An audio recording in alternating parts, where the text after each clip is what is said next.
በዚህ በዛሬው የትምህርት ርዕሳችን የምንማረው ትራንስ ሳሃራን ትሬድ የሚል ነው። ምን ማለት ነው? ትራንስ ሳሃራን ትሬድ ማለት በአፍሪካ የሳሃራ በረሃ ተብሎ የሚጠራ አካባቢ አለ። በዚህ አካባቢ የሚደረግ የንግድ እንቅስቃሴ ታሪክ ነው። ባጭሩ ትራንስ ሳሃራን ትሬድ ማለት የሳሃራ አቋራጭ ንግድ ማለት ነው።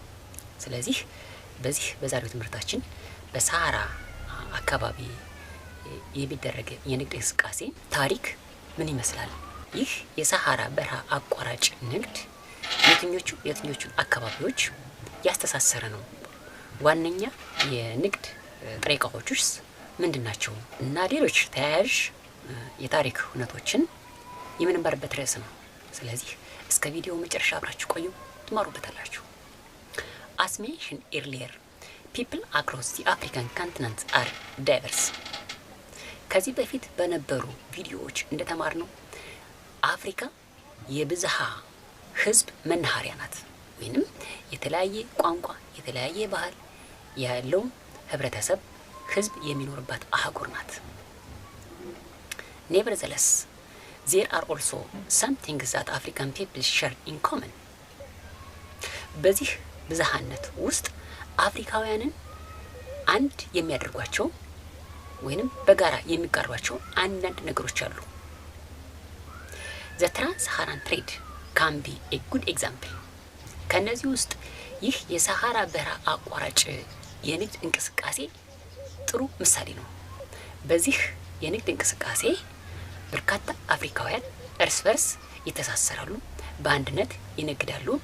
እንዲሁም በዚህ አካባቢ የሚደረግ የንግድ እንቅስቃሴ አፍሪካውያንን አንድ የሚያደርጋቸው ነው። would not know when the Trans-Saharan trade exactly began. ይህ የሳሃራ በረሃ አቋራጭ የንግድ እንቅስቃሴ መቼ ተጀመረ የሚለው ትክክለኛ ጊዜው አይታወቅም ወይንም መረጃ የለንም። Two important trade routes connected West and Western Central Africa with North Central and North West Africa. ሁለት የንግድ መስመሮች የምዕራብና የምዕራብ ማዕከላዊ የአፍሪካን ክፍል ከሰሜን ማዕከላዊና ከሰሜን ምዕራብ አፍሪካ ክፍል ያገናኙታል። They linked the major ancient and medieval states of West Africa. እነዚህ የንግድ መስመሮች በጥንትና በመካከለኛው የአፍሪካ ዘመን የነበሩ ግዛቶችን እርስ በርስ እንዲተሳሰሩ የሚያደርጉ ናቸው። The other routes crossed in Central Sahara and connected North Africa with the Kingdom of Kanem. ሌላኛው የንግድ መስመር ማዕከላዊ የሳሃራን በረሃ አቋርጦ ሰሜን አፍሪካን ከካኔም ጋር የሚያገናኝ ነው። A sub branch linked West Africa and Egypt.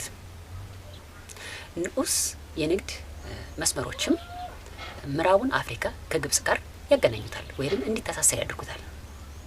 The trade routes crosses the desert also connected Africa with the outside world.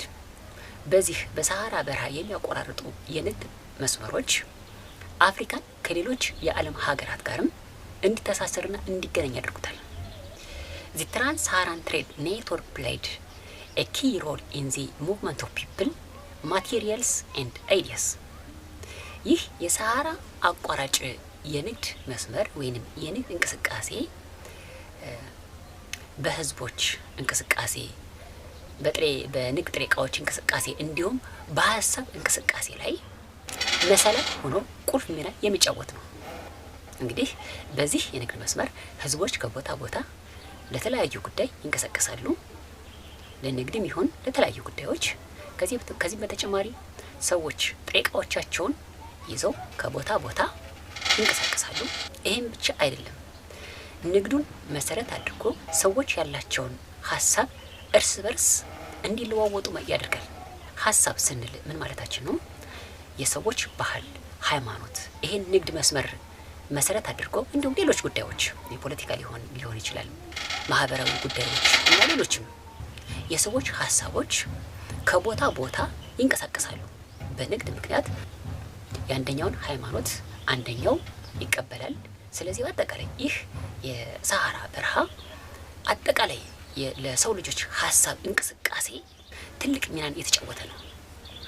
The important traded items of the trans-Saharan trade were gold from the region of West Africa and salt in the Northwest Africa.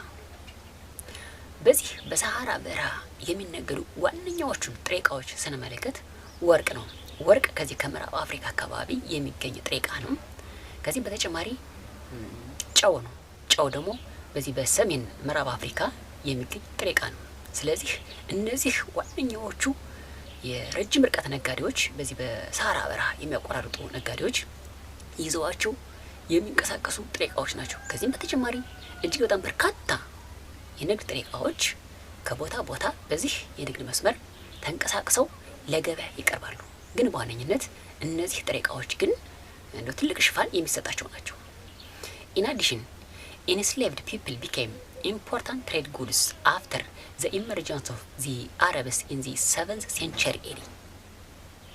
ከዚህም በተጨማሪ ከ7ኛው መቶ ክፍለ ዘመን ጀምሮ አረቦች በጥሩ ሁኔታ ከተደራጁ በኋላ ባርነትም ሌላኛው ዋነኛ የንግድ ጥሬ ዕቃ ሆኗል።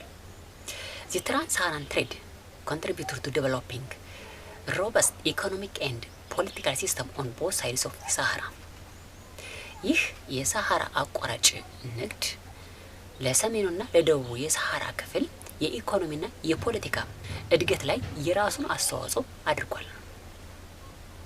For example, the Great West African Empire of Ghana, Mali and Songhai became powerful because they could control the trans-Saharan trade routes.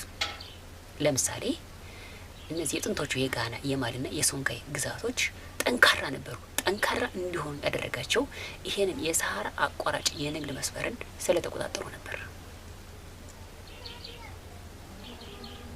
In addition, the trade facilitated the spread of Islam and Islamization in West and West Central Africa. ከዚህም በተጨማሪ ይህ የንግድ እንቅስቃሴ እስልምና ሃይማኖት በምዕራብና በምዕራብ ማዕከላዊ አፍሪካ እንዲስፋፋ የራሱ አስተዋጽኦ ያደረገ ነው ወይንም እንዲስፋፋ ያደረገ ነው።